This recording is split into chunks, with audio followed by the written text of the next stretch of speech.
ওমা তাকুনু ফি শা'নিন ওমা তাতলু মিনহু মিন কুরআনিন ওয়ালা তা'মালুনা মিন আমালিন ইল্লা কুন্না আলাইকুম শুহুদান ইয তুফিদুনা ফীহি।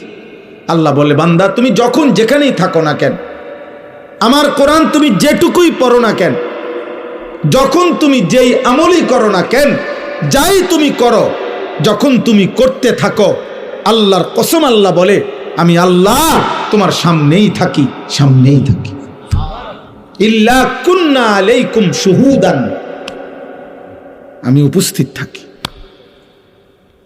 আমি রাত গভীরের উলঙ্গ ছবি তুমি যখন দেখো তখন আমি দেখতে থাকি, তাহাজ্জুদের সেজদায় যখন কাঁদো তখন আমি দেখতেই থাকি। নবী সাল্লাল্লাহু আলাইহি সাল্লামকে আল্লাহ বলছে, নবীজিকে বলছে, আল্লাযী ইয়ারাকা হিনা তাকুম, বন্ধু আপনি যখন নামাজে দাঁড়ান আমি আল্লাহ আপনার দিকে তাকিয়েই থাকি। ওয়া তাকাল্লুবাকা ফিস সাজিদিন, আপনি যখন আমার বান্দাদের সাথে রুকু সেজদা করেন, মানে জামাতে নামাজ পড়েন, আমি প্রত্যেক মুহূর্তে রুকুতে, সেজদাতে, আত্তাহিয়াতুতে, দুরূদ শরীফে, দাঁড়ানোতে আমি প্রতি সেকেন্ড মুহূর্তে আপনার দিকে তাকিয়েই থাকি। আপনার প্রতিটা নড়াচড়া আমি দেখতে থাকি।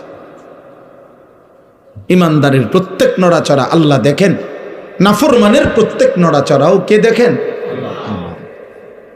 হাসিটাও আল্লাহ দেয়, কান্নাটাও আল্লাহ দেয়, রাত্রিটাও আল্লাহ দেন, আলোটাও আল্লাহ দেন।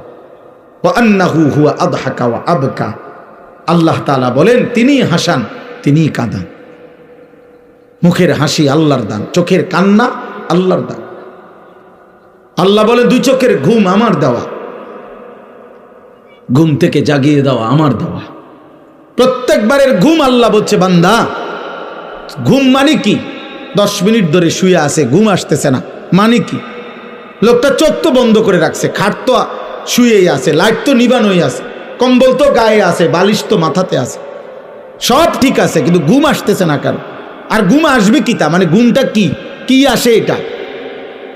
আল্লাহ কোরআনে বলছে ঘুম আসছে মানে আমি আল্লাহ তোমার দেহ থেকে তোমার রুহুটাকে এই ঘুমের মুহূর্তে আমি আলাদা করে নেই, এটাই ঘুম। খোদার কসম, এটা কোরআন শরীফের আয়াত, সূরা জুমারের মধ্যে আছে 24 পারায়। আল্লাহু ইয়াতাওয়াফাল আনফুসা হিনা মাউতিহা ওয়াল্লাতী লাম তামুত ফি মানামিহা। আল্লাহ তাআলা বলে প্রত্যেকবারে ঘুমের সময় বান্দা তোমার দেহ কিন্তু তোমার রূহ আলাদা থাকে, আমি সরায় নেই, এটাই তখন ঘুম। আবার আমি চাইলে ফেরত দেই, না চাইলে রেখে দেই। ফায়ুমসিকুল্লাতী কাদা আলাইহাল মাউত ওয়া ইউরসিলুল উখরা ইলা আজালিম মুসাম্মা। কিন্তু মনে রেখো বান্দা, যতবারই ফেরত দেই একটি নির্দিষ্ট সময়ের জন্য ফেরত দেই, একদিন আমি সত্যি সত্যি মালাকুল মউত দিয়ে এই রূহটা আনবো আর ফেরত দেব। তোমার মা চিল্লাইবে, বাপ চিল্লাবে, হয়তো তোমার সন্তানরা চিল্লাবে, হয়তো পুরা গ্রাম তোমার জন্য চোখের পানি ফেলবে, আমি আর রূহ ফেরত দেব, আমি আর ফেরত দেব না বান্দা। আহা, এজন্য নওজোয়ান তুমি কোনোভাবেই বুঝতেছ না, তোমরা অনেক ছেলে নিজেকে ভুলে গেছো। আরে আব্বা দুনিয়ার কথা তো মনেই নাই, ইসলামের কি অবস্থা, মুসলমানদের কি অবস্থা। আহা, আমার নবী সাল্লাল্লাহু আলাইহি সাল্লামের 23 বছরে তোমার জন্য কোনো দায়িত্ব দিয়ে গেছিলেন কিনা তুমি তো জিজ্ঞাসাও করলাম।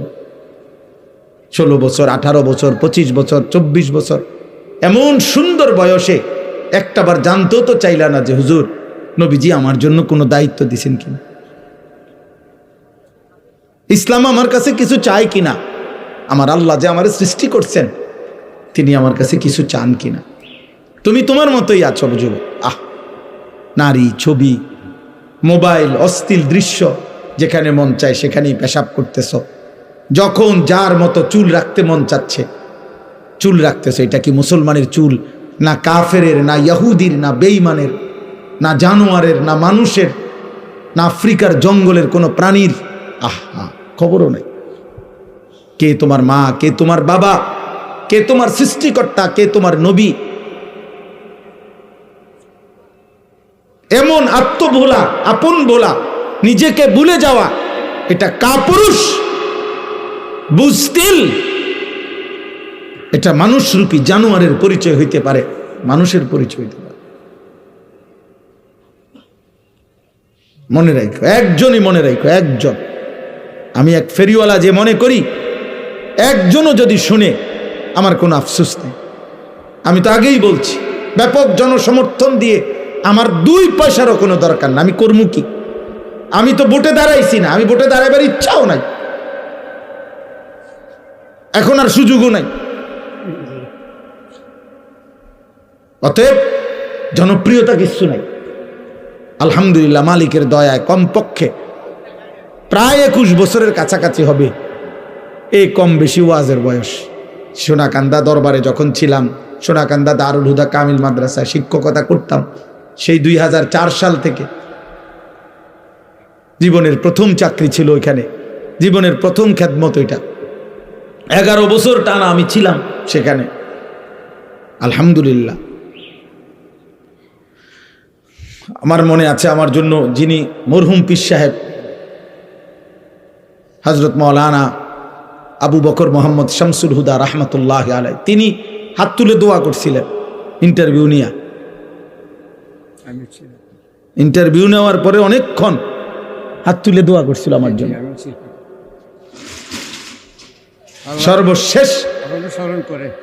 সর্বশেষ কোরআনুল কারীম বলছে, মাওলানা আপনি একটু কোরআন শরীফ পড়ে শোনান। আমি 1 পৃষ্ঠা কোরআন শরীফ পড়ে শুনাইছি, আর হাত তুলে মুনাজাত করে বলছে, মাওলানা আমার দিল খুশি হয়েছে, আপনি আমার এনে থাইকেন। বলছিল 5টা বছর কমপক্ষে থাইকেন, আমার এতটুকু মনে আছে। তো ভাইয়া, আমি এটা বলতে চাই যে আমার সে কথা মনে আছে, আমি সেই আনিসুর রহমান যে 4 জন মানুষের সামনেও 2.5 ঘন্টা বয়ান করছে, 10 জন মানুষের সামনেও 2 ঘন্টা 3 ঘন্টা বয়ান করছে। খালাস, কোনো অসুবিধা নাই, বেশি না কম এটা দেখার বিষয়। জনপ্রিয় না অজনপ্রিয় এটা কোনো বিষয় না। হযরত মাওলানা আব্দুল আউয়াল সাহেব, সে কখন, আমি আজ থেকে না হয়তো এত লম্বা সময় আমার এই কর্মজীবনের সেই শুরুর থেকে ওনার সাথে পরিচয়। আল্লাহ তাআলা ওনাকেও হায়াতে তৈয়বা আফিয়া দান করেন। আমার ভাই, আমার বন্ধু, আমার নওজোয়ান, একটা ছেলেকে বলি, ভাব সবার কাছে বলি, বাবা চাচা আপনাদেরকেও বলি, আমাকেও বলি, প্রথম কথা আমার এটা, আত্ম উপলব্ধি বড় নিয়ামত। মানে আপনি এতটুকু বুঝেন কিনা যে আপনি কে, আপনার যে একজন সৃষ্টিকর্তা আল্লাহ আছে, আপনার যে একজন নবী আছে যিনি 23 বছর আপনার জন্য কাঁদছিলেন, আপনার কি এটা মনে আছে কিনা? আপনার লগে আপনি একটু বুঝে নিয়ে, এতটুকু আবদার। আপনার তরিকা আপনার কাছে রাখেন, আপনার দল আপনার কাছে রাখেন, যার যেখানে আছেন ওইখানেই থাকেন, কোনো অসুবিধা নাই। কিন্তু আপনি শুধু বোঝাপড়া করে নিয়েন যে আমার আল্লাহ আমার কাছে কিছু চায় কিনা। আমার নবী সাল্লাল্লাহু আলাইহি সাল্লাম 23 বছরের চোখের পানির বিনিময়ে আজ 60 বছর বয়স, আপনি আজও বিড়ি সিগারেট খান, এই আপনার নবীর পাওয়া ছিল আপনার কাছে? আজকে 60 বছর বয়সেও আপনি টেলিভিশনে নাচ গান দেখেন, এই আপনার নবীর 23 বছরের চোখের পানির বিনিময়। 30 বছর ধরে সুদ খান, এটাই তায়েফের রক্তের বিনিময়। যুবক ভাই বলো, তোমরা 365 দিনে 1 বছর কোনোদিন ফজরের নামাজ যে ছেলেটা পড়লা না, আব্বা আমি হাত জোড় করে তোমার কাছে বলি, এই ছিল তোমার নবীর বিনিময়। নবী সাল্লাল্লাহু আলাইহি ওয়াসাল্লামের 23 বছরের বদলা দিলা এভাবে, এই ভালোবাসার বদলা, এটা ইনসাফ? বলেন আব্বা, বলেন। আহা, হায় মালিক। নবীজি সাল্লাল্লাহু আলাইহি সাল্লাম, আমরা উর্দু কিতাবে পড়ছি, অসংখ্য উম্মতের আমলনামা দেখে কিয়ামতের দিন নবীজি কাঁদবে। আরে ভাইয়া, সুপারিশ তো এমনি এমনি করবে না, সুপারিশের তো নিয়ম কানুন আছে। আল্লাহ নবী সাল্লাল্লাহু আলাইহি সাল্লাম সুপারিশ করবে তো তার জন্য কোনো ফাইল জমা দিতে হবে না? কথা বলে না? আপনার আমলনামা এটা দিতে হবে না তো? এটা উনি দেখবে না? কোনো কথা নাই, বার্তি নাই, কোনো কাগজ কলম নাই, কোনো দেখাশোনা নাই, এমনি আপনাদের জান্নাতে ঢুকাই দিব। হ্যাঁ, আমরা মামুর বাড়ি মনে করছে। হ্যাঁ? তো যিনি সুপারিশ করে তিনি কি ফাইল দেখে না? কথা বলে না কেন? যিনি সই দেয় তিনি কি কিছু দেখে না? যিনি বলে কারো কাছে সুপারিশ তিনি কি আগে ঘটনা শুনে না? তো তো নবী সাল্লাল্লাহু আলাইহি ওয়াসাল্লাম শুনবে না? কোরআনুল কারীমের মধ্যে আছে ফাকাইফা ইদা জিনা মিন কুল্লি উম্মাতিন বিশাহিদ, আল্লাহ তাআলা ওয়াজিনা বিকা আলা হাউলাই শাহীদা। আল্লাহ তাআলা বলেন প্রত্যেক নবীকে বন্ধু তার উম্মতের সামনে দাঁড়িয়েই আমি আল্লাহ ওই নবীকে সামনে রেখে ওই নবীর উম্মতের আমলনামা আমি আল্লাহ খুলবো ফেরেশতার মাধ্যমে, নবীকে সামনে রাখবে এবং আপনাকে ওয়াজিনা বিকা আপনাকেও সামনে রাখবো। আল্লাহর কসম হাদিসে আছে এই আয়াত হযরত আব্দুল্লাহ ইবনে মাসউদ বলেন নবীজির সামনে আমি যখন এই আয়াত পড়ছি নবী তখন অঝরে ফাইজা আইনাহু তাজরিফান, নবীর দুই চোখ দিয়ে তখন অঝরে পানি ঝরছিল, নবী কাঁদতেছিলেন। আর হযরত আব্দুল্লাহ ইবনে মাসউদ বলেন এই আয়াত পড়ার পরে নবীজি আমারে বলছে হাসবুকাল আন, ইবনে মাসউদ আর পড়ো না, থামো, এখন থামো, সামনের আয়াত পড়ো না। তিনি বলেন আমি দেখছিলাম তখন নবী কাঁদতেছিলেন। মুহাদ্দিসিনে কেরাম বলে কেন কাঁদতেছিলেন? নবী তখন ভাবতেছিলেন হায় আমার সামনে আমার উম্মতের আমলনামা খুললে যদি দেখি আমার উম্মত নাফরমানি ভরে আছে, যদি দেখি চুরি ডাকাতি জিনা ব্যভিচার মদ সুদ কিস্তি সেজদা নাই নামাজ নাই বন্দিগি নাই, আমি তখন আমার মালিকের সামনে কেমনে বলবো সুপারিশ করবো? আমার উম্মত যদি আমার বেইজ্জতি করে, আমার উম্মত যদি আমার অপমানিত করে, আল্লাহর কসম আব্বা নবী সেদিন কাঁদছিলেন। তোমরা বলো বাবা, প্রিয় ভাই, প্রিয় সন্তান, প্রিয় বাবা, বলেন যে যে অবস্থায় আছেন এইভাবে নবী সাল্লাল্লাহু আলাইহি সাল্লামের সামনে দাঁড়াইলে এবং আপনার আমার প্রত্যেকের জিন্দিগির পেশ করিলে সুপারিশের উপযুক্ত হবেন তো? ইয়া রাসূলুল্লাহ আমি সেই উম্মত মৃত্যু পর্যন্ত যে বিড়ি খাইতাম আপনার সামনে আসছি। ইয়া রাসূলুল্লাহ আমি সেই উম্মত আপনার মৃত্যু পর্যন্ত যার ঘরে আমি মৃত্যুর সময় রঙিন টেলিভিশন রাইখা কবরে আসছি। আমি নাটক সিনেমা নর্তকী ছবি আমার বিবি বাচ্চা দেখতো, আমি এটা রাইখাই এই অবস্থায় আমি কবরে আসছি, আপনি সুপারিশ করেন। ইয়া রাসূলুল্লাহ আমি সেই উম্মত আমার ঘরে 6 জন মানুষ রাত্রে ঘুমাইতো, একজনও ফজরের নামাজ পড়তো না, আমি সেই উম্মত। বলেন একটা ছেলে বলো আব্বা 10 বছরে 5 বছরে কোনোদিন মনে পড়লো না তোমার নবী কেমনে চুল রাখতেন?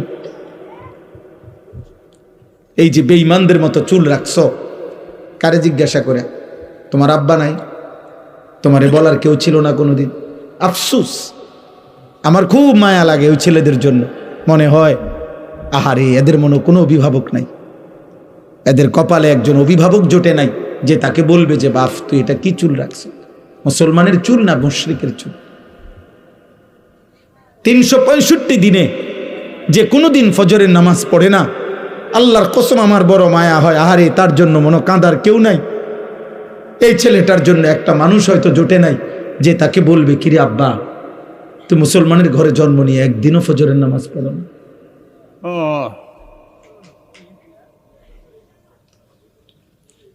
আহা তোমার কপালে বুঝি জুটলো না? আহা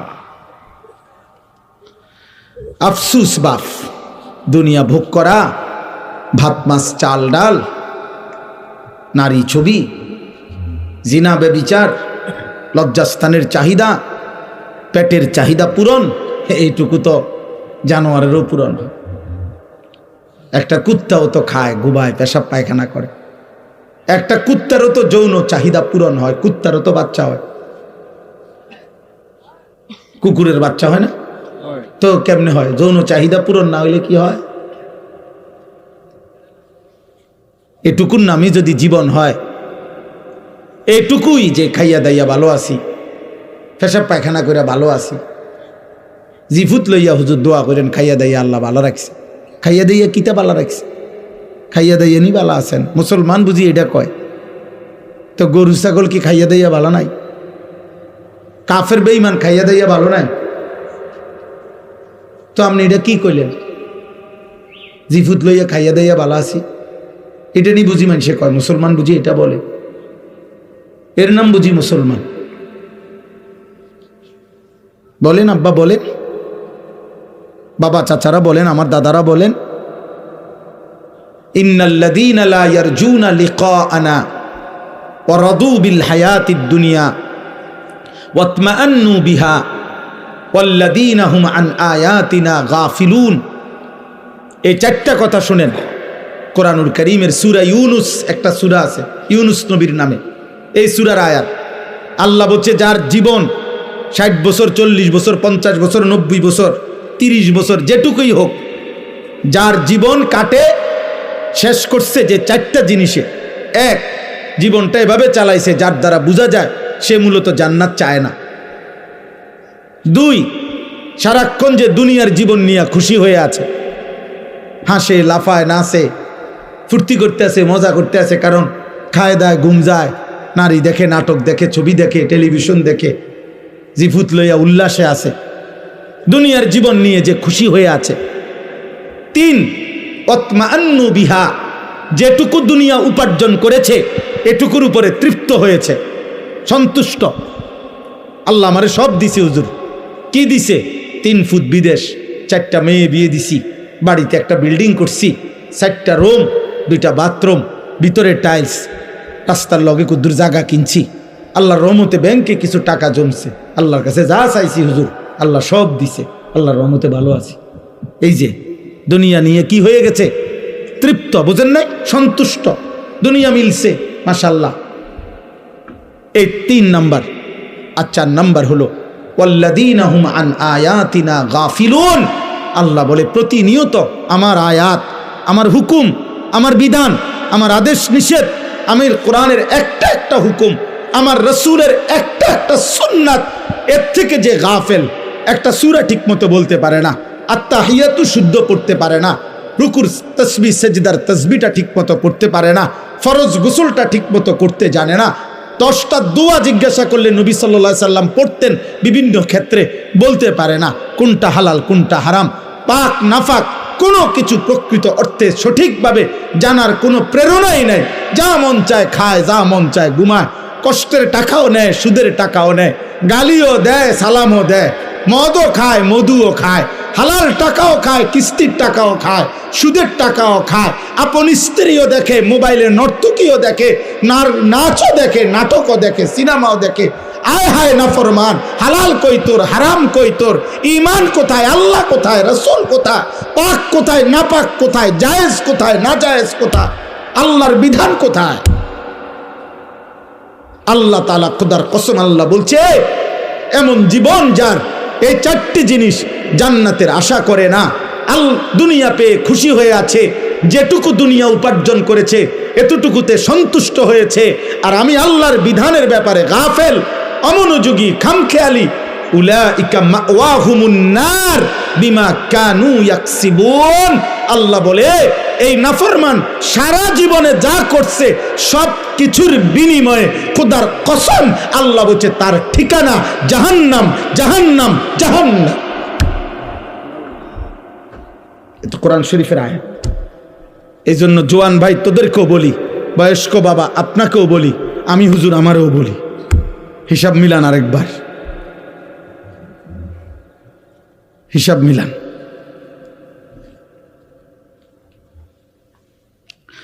কালকে এক জায়গায় বয়ান করছিলাম, বয়ানের সময় একজন বড় প্রার্থী উনি আসছিলেন বক্তব্য দেওয়ার জন্য। উনি বয়ানের পরে এ কথাটাই আমি বলছিলাম যে 12 তারিখের লগে হিসাব মিলাইয়েন না, আখিরাতের লগে হিসাব মিলান। 12 তারিখ নির্বাচন হবে, ঠিক আছে, 12 তারিখের পরেও আরও নির্বাচন হবে। 12 তারিখ কোনো ইসরাফিল ফুঁদিত না, কথা বুঝেন নাই আপনার? 12 তারিখ পৃথিবীর শেষ নির্বাচন, তাইলে 12 তারিখ কে সফল হবে, 12 তারিখ কে ব্যর্থ হবে, 12 তারিখ শেষ হাসিটা কে হাসবে, এটা হিসাব না। খোদার কসম মুসলমান হিসাব করেন, আখেরাতে হাসরের ময়দানে দেখা যাবে শেষ হাসিটা কে হাসে? আর আল্লাহ ওয়াদা দিছে ঈমানদার মুত্তাকি হাসরের ময়দানে শেষ হাসি হাসবে। চূড়ান্ত ফয়সালা সেদিন, চূড়ান্ত ফয়সালা সেদিন। আলহামদুলিল্লাহ, আমার একটা জিনিস ভালো লাগছে যে উনি এই নির্বাচনের একজন প্রার্থী।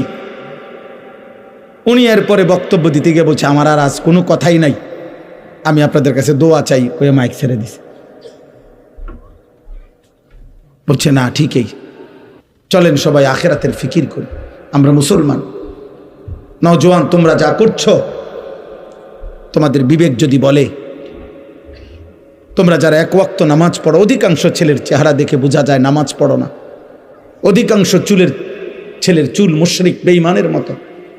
যদি তোমাদের বাচ্চা বাবা আমি একটা ছেলের কাছে বলে গেলাম, যদি মনে করো এর দ্বারা তোমার মদিনার রাসূল খুশি হবে, যদি মনে করো তোমার নবী তায়েফের রক্তের বিনিময়ে তোমার এটাই করা উচিত ছিল, ঠিক আছে,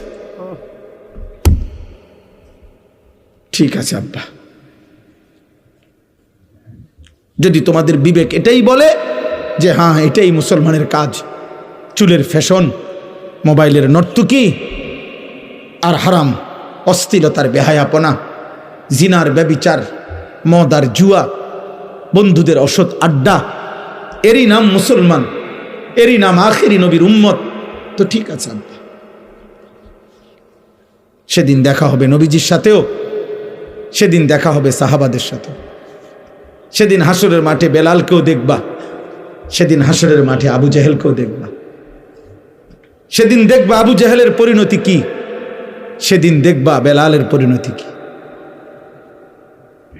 হ্যাঁ হ্যাঁ, মনে রাখো, আল্লাহ আমাদেরকে বুঝ দান করেন, আল্লাহ আমাদেরকে বিবেক দান করেন, আল্লাহ আমাদেরকে ফিকির দান করেন। আমি লম্বা বয়ান করতে আসি নাই, এই কথাটাই আমার মূল কথা। আবারও বলছি, আমার মূল প্রথম কথা এটাই, আত্ম উপলব্ধি। অর্থাৎ আমি যেন কমপক্ষে নিজের সাথে, সাহিবুল বাইতে আদরা বিমা ফিহি, আরবি ভাষায় বলে ঘরওয়ালাই জানে তার ঘরে কি আছে। তাইলে আমরা প্রত্যেকেই কমপক্ষে আমার নিজের ব্যাপারে আমি তো পরিষ্কার, আমরা তো জানি, আমি তো জানি আমার হালাত। আজকের সারাদিনে 5 ওয়াক্ত নামাজ আমি পড়ছি কিনা, মানুষে আমার একের আব্দুল কাদের জিলানি মনে করুক না, কিন্তু আমি তো জানি আমার হালাত। কথা বলে না কেন? বহু বুজুর্গানে দিন আমরা কিতাবে পড়ছি, কানতেন রাতের অন্ধকারে যে আল্লাহ আমার হাজারো ত্রুটি, হাজারো গুনাহ আপনি আপনার সাত্তার নামের বরকতে আপনার বান্দাদের কাছ থেকে লুকাইয়া রাখছেন, আড়াল করে রাখছেন। যদি আমার গুনাহ প্রকাশ পাইতো, তো যে মানুষগুলো আমারে বুজুর্গ মনে করে, ওই মানুষগুলো আমারে জুতা দিয়া ফিরত।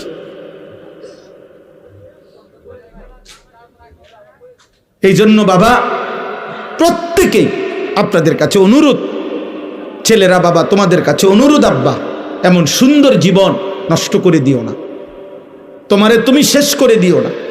ওয়ালা তুলকু বিআইদিকুম ইলা তাহলুকা। আল্লাহ তাআলা বলেন, বান্দা তোমরা নিজেকে নিজে শেষ করে দিও না, ধ্বংসের দিকে ঠেলে দিও না। ওয়া ইন্নাল ফুজুরা ইয়াহদি ইলান নার। খোদার কসম, আল্লাহর নবী সাল্লাল্লাহু আলাইহি সাল্লাম বলেন, হে আমার উম্মত, প্রত্যেকটা পাপ, প্রতিটা পাপ জাহান্নামের দিকেই নিয়ে যাচ্ছে। প্রতিটা গুনার শেষ মাথায় আগুন, প্রতিটা গুনার শেষ মাথায় কি? আগুন। প্রতিটা মিথ্যার শেষ প্রান্তে চুরি, ডাকাতি, জিনা, ব্যভিচার, মদ, জুয়া, নারী, ছবি, অশ্লীলতা, বেহায়াপনা, অসভ্যতা, নোংরামি, সুদ, কিস্তি, হারাম, ওজনে কম দেওয়া, গালি, ঠকানো, গান, বাদ্য, নাটক, সিনেমা, নর্তকী, বেহায়া, বন্দিক, বেপরদিগি, সব কিছুর শেষ মাথায় জাহান্নাম, আগুন। প্রতিটা সেজদার শেষ গন্তব্য জান্নাত।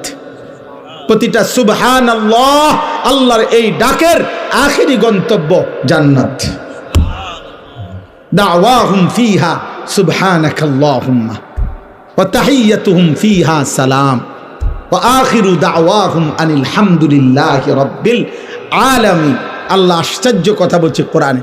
আল্লাহ বলছে জান্নাতি বান্দা 3 জিনিস জান্নাতে সারাক্ষণ বলবে। 1, জান্নাতি বান্দা জান্নাতে সারাক্ষণ বলবে সুবহানাকাল্লাহুম্মা, আল্লাহ আপনার পবিত্রতা বর্ণনা করছি, এমন সুন্দর জান্নাত আপনি আমারে দিছেন। 2, জান্নাতি বান্দা একে অপরকে দেখলেই বলবে সালাম সালাম, আসসালামু আলাইকুম, আসসালামু আলাইকুম, মানে আপনিও শান্তিতে আমিও শান্তিতে। জান্নাতি একজন আরেকজনকে বলবে দোস্ত আপনার শান্তিও আর শেষ হবে না, আমার শান্তিও আর শেষ হবে না, এই সুখ আর কোনো দিন শেষ হবে না। 3 নাম্বার, ওয়া আখিরু দাওয়াহুম আনিল হামদুলিল্লাহি রাব্বিল আলামিন। জান্নাতি বান্দা যেই কোনো নিয়ামত ভোগ করার পর ফেরেশতা যখন জিজ্ঞাসা করবে কেমন লাগলো, কোনো অসুবিধা আসেনি, জান্নাতি বান্দার কথা থাকবে একটাই, আলহামদুলিল্লাহ আলহামদুলিল্লাহ। এর চাইতে উত্তম হয় কেমনে, এর চাইতে সুন্দর হয় কেমন? বুঝেন নাই? আমরা তো দুনিয়ার ক্ষেত্রে বলি ওই যে খারাপ না, তবে আড্ডিটা একটু মাশাআল্লাহ। বুঝছেন কথাটা? এটা তো বলে দুনিয়ার মধ্যে, বলে না আচ্ছা মাশাআল্লাহ, তবে একটু জোরটা ভাই বেশি হয়ে গেছে, আড্ডিটা একটু বেশি পড়ে গেছে, সিদ্ধটা একটু কম হয়েছে, হ্যাঁ পাতের চালটা একটু জোশ কম হয়েছে, এমনি মাশাআল্লাহ কোনো অসুবিধা হয়েছে না, একদ্দুরারি। কিন্তু আল্লাহ তাআলা বলে জান্নাতি বান্দা সমস্ত নিয়ামতের বেলায় বলবে আলহামদুলিল্লাহ আলহামদুলিল্লাহ। অতএব কিশোর ভাই, নওজোয়ান, বয়স্ক বাবা, এই আয়াত পড়ার মূল উদ্দেশ্য এটা। আপনারা শুনেই বুঝছেন এটা রমজান রোজা সম্পর্কিত আয়াত। মূলত লম্বা ব্যাখ্যা করার জন্য পড়ি নাই, আমি পড়ছি এই কথাটা বলার জন্য। মহান আল্লাহ পাক রব্বুল আলামিন সারা বছর আমাদেরকে 11 মাস আল্লাহ পাক আমাদেরকে বলে বান্দা গুনাহ ছাড়ো, গুনাহ ছাড়ো। 11 মাসে আল্লাহ বলছে বান্দা আমার ইবাদত করো, আমার ইবাদত করো। ইয়া আইয়ুহাল্লাযীনা আমানু ইরকাউ, রুকু করো, সিজদা করো, ওয়াবুদু রাব্বাকুম, রবের ইবাদত করো। কিন্তু বলতে বলতে 11 মাস পরে আল্লাহ যেন আবার মায়া করে বলতেছে আচ্ছা বান্দা যাও, 11 মাস কম বেশি হইছে, ঘাটতি হইছে, ঠিক মতো হয়তো খেয়াল করো নাই, তুমি কিছু ভুল করে ফেলছো, বান্দা ঠিক আছে, সব কিছু ঝেড়ে মুছে আরেকবার ঘুরে দাঁড়াও, আমি চলো ঠিক আছে বান্দা, আমি আল্লাহ মূলত চাই। একটা কথা মনে রাখবেন, আল্লাহ মূলত বান্দার ব্যাপারে চায়, আল্লাহর প্রথম চাওয়া বান্দাকে মাফ করে দিতে, আল্লাহর প্রথম চাওয়া বান্দাকে জান্নাত দিতে। বুঝেন নাই কথাটা? মূলত অনেক সময় আছে যে অনেকে ওই যে কথাটাই ঘুরাইতে আছে, মূলত হে হেরে ফিরতো চাইতে আছে, অন কথাটা মিলাইতে পারতেছে না, কিন্তু তার ভিতরে ক্ষোভ হইল, তার উপরে জিদ উড়ানো, তারে মারণ, ক্ষতি করা। আল্লাহ বলে না বান্দা তোমার ব্যাপারে আমার প্রথম চাওয়া মাফ করে দিতে, তোমার ব্যাপারে আমার প্রথম চাওয়া জান্নাত দিতে, আমি জান্নাত দেব বেশি। বান্দা সাবাকাত রাহমাতি আলা গাদাবি, আমার রাগও আছে, আমার রহমতও আছে, কিন্তু আল্লাহ বলছে বান্দা আমার রাগের আগে আমার রহমত চলে, আমার রহমতের গতি বেশি আমার রাগের চাইতে। বুজুর্গানে দিন বলছে, মুফাসসিরিনে কেরাম বলছে একটা সহজ কথা, আমি যদি বলি আমার কাছে কিন্তু লাঠি আছে, মায়াও আছে, মনে করেন আমি আমার বাচ্চারে বলে এই বেটা আমার কাছে মায়াও আছে, আমার কাছে লাঠিও আছে, তো এখানে পার্থক্য কি? আমি যদি তারে মারতে চাই লাঠি ওইখান থেকে নিতে হবে, কিন্তু আমি যদি তাকে মাফ করতে চাই মায়া আমার কলিজার ভিতরেই আছে। তো লাঠি নিয়ে মারা এটা দূরত্ব বেশি, কলিজার থেকে মায়া এটা তো কাছে বেশি। এই জন্য আল্লাহ চাইলে মাফ করতে, আবার আল্লাহ বলছে আমার কাছে আযাবও আছে, তবে আযাব তো লইতে হইব, তোই দিতে হইব, আর মাগফিরাত তো আমার সত্তা আমার জাতের মধ্যেই আছে, আমিই তো গাফুর, আমিই তো রাহিম, আসলেই মাফ করে দেব আমি, চোখের পানি ফেললেই মাফ। সুবহানাল্লাহ সুবহানাল্লাহ। এই জন্য বাপ আল্লাহ তাআলা আমাদেরকে এই কথাটাই বুঝাইছেন, বান্দা 11 মাসেও যাও, তোমারে আমি ছাড় দিছিলাম, ডাকছিলাম, আচ্ছা ধরে নিলাম 11 মাস তুমি বান্দা আমার কথায় কদর করলা না, তো চলো একটা মাস রমজান আবার দিলাম আমি এই পৃথিবীতেই, তোমারে আমি একটি মাস দিলাম, একটা চাঁদ উঠবে তুমি রমজান শুরু করবা, আরেকটা চাঁদ উঠবে ঈদের তুমি রমজান শেষ করবা। এই একটা মাস আমি হীরা মণি মুক্তা মাণিক্য স্বর্ণ রৌপ্যর চাইতে কোটি কোটি গুণ দামি এক এক সেকেন্ড বানায় দিলাম। এবার তুমি বান্দা, তোমার যে বললাম আমি মাফ করতে চাই বান্দা, আমি না বলছি তোমারে জান্নাত দিতে চাই, চলো বান্দা এই মাসটা কমপক্ষে কদর করো, তুমি সেজদা দিবা একটা, আমার ফেরেশতা উঠাবে 70টা। তুমি ডাকবা একবার, ফেরেশতা লিখবে 70 বার। খোদার কসম এটা না, সুবহানাল্লাহ আরো আছে, মানে হলো 70 বার হলো প্রথম। আল্লাহ তাআলা কোরআনে আছে, হাদিসে আছে, প্রত্যেকটা নেকি লেখার সময় রমজানে ফেরেশতা তো আল্লাহকে জিজ্ঞেস করবে, আল্লাহ 70 লিখবো? আল্লাহ বলবে না, আরো বাড়াইতে হইব। কেডা নাম কও? আব্দুল আউয়াল। আচ্ছা তো লেখ 700 লেখ। ও না না 7000 লেখ, না না 70,000 লেখ, না না 7 লক্ষ লেখ, এক সেজদা 70 লাখ লেখ। কসম আল্লাহর তাফসীর আছে, 7 কোটি লেখো, 70 কোটি লেখো, 70,000 কোটি লেখো। কখনো কখনো মহান আল্লাহ পাক তার দয়ার সাগরে যখন উথলে ওঠে, আল্লাহ বলে ফেরেশতা তুমি লেখো না, আমি নিজ হাতে লিখব। সাআকতুবু সাআকতুবু, আমি লিখুম, আমি। তুই পারতি না ফেরেশতা, তোর কম্পিউটারে দুধ ধরে না, তোমার কলম হইতো না। আমার বান্দার সেজদা এটার নেকি, রোজা এটার নেকি, আমি উঠামো, আমি। ও আনা আজজি বিহি, হায় বান্দা, হায় ভাই আমার, শেষ কথা আমার, এমন রমজান আমাদের সামনে আসতেছে, এত বড় শ্রেষ্ঠতম সুযোগও পেয়ে যদি কেউ জাহান্নাম থেকে বাঁচতে না পারে, তারে আর কি করত? তাকে আর কি করত? আর কি বললে, আর কেমনে দিলে, আর কি সুযোগ দিলে, আর কি অফার দিলে আমরা আল্লাহকে সেজদা করতাম বলেন? এই জন্য প্রিয় ভাই, প্রিয় নওজোয়ান, শুধুমাত্র একজন বক্তা তামাশা দেখতে আসছে এমন যেন না হয়। আমি আনিসুর রহমান, এই অঞ্চল আমার পরিচিত এলাকা, সবাই আমারে চিনেন, কাজে এখানে আহামরি নতুন করে দেখাইবার কিছু নাই, দেখাইবার কিছু নাই। আমার কর্মজীবনের পুরাটা জীবন এই মুরাদনগরে আমি আসা যাওয়া করছি। আমার কর্মজীবন যদি 21 বছর হয়, আমি 21 বছরে নিয়মিত আলহামদুলিল্লাহ মুরাদনগরের গলিতে গলিতে আসছি। যেহেতু আমি এখানে প্রথম বললামই, আমি এখানে চাকরি করছি এই সুবাদে, অতএব আজকে এই কিশোর ভাই, নওজোয়ান ভাই, যেই সমস্ত ছেলেরা আজকে এই মাহফিলের আয়োজন করলা, নওজোয়ান, আমি তোমাদের জন্য দোয়া করি, যারা এমন সুন্দর মাহফিল সাজাইলো, আল্লাহ তাদের কবর আখেরাত সাজায় দেন, আল্লাহ তাদের খানদানকে মাফ করে দেন। আপনারা যারা আসলেন, আপনাদের সমস্ত বংশধর আল্লাহ যেন মাফ করে দেয়, আপনাদের কবরবাসীদেরকে যেন আল্লাহ মাফ করে দেয়। আমার সর্বশেষ আবারও অনুরোধ, প্রিয় নওজোয়ান কিশোর ছেলেরা, আমি যাদের বয়স 30 বছরের নিচে, ফারুক ভাই আসেন, 30 বছরের নিচে যাদের বয়স, তারা যাদের বয়স 30 বছরের নিচে, তোমরা ভাই হাত উঠাও, হাত উঠাও। আপনি বসেন, আপনি বসেন, একটা চেয়ার দেন ফারুক ভাই, হাত উঠাও ভাই, হাত উঠাও, নামায়ও না, হাত নামায়ও না। 30 বছর বয়সী যারা, হাত উঠাও। মাশাআল্লাহ, মাশাআল্লাহ, আল্লাহ তোমাদেরকে কবুল করে নেয়। হাত নামা। আমি তোমাদের কাছে অনুরোধ, দোস্ত আমার, বন্ধু আমার, প্রত্যেকের কাছে দুইটা শেষ অনুরোধ। 1 নাম্বার হলো ফজরের নামাজ, ফজরের নামাজ পড়তে চেষ্টা করো। বলো ইনশাআল্লাহ, দিল থেকে বলো ভাই, আমি ভোট চাচ্ছি না আব্বা, সেজদা চাই, সেজদা, ভোট না, ভোট না, সেজদা চাচ্ছি, তোমার সেজদা, তোমার কল্যাণ, তোমার কল্যাণ চাই।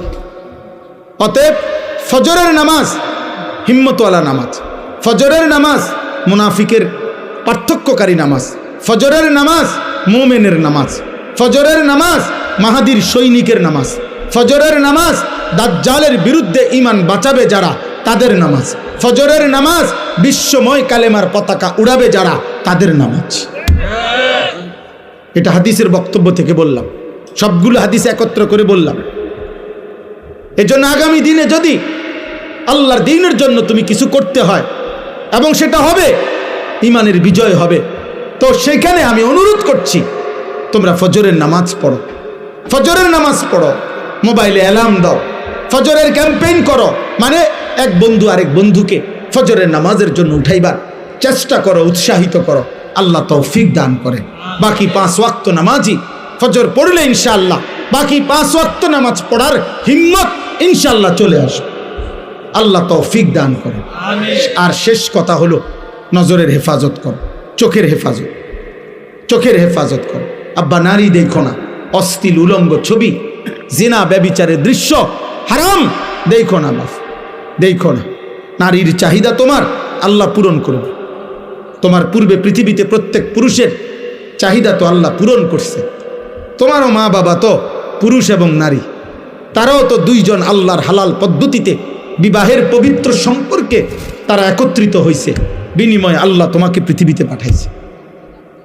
অতএব খাবারের চাহিদা পেটের আল্লাহ দিয়েছেন, হালাল খাবার আল্লাহ রাখছেন।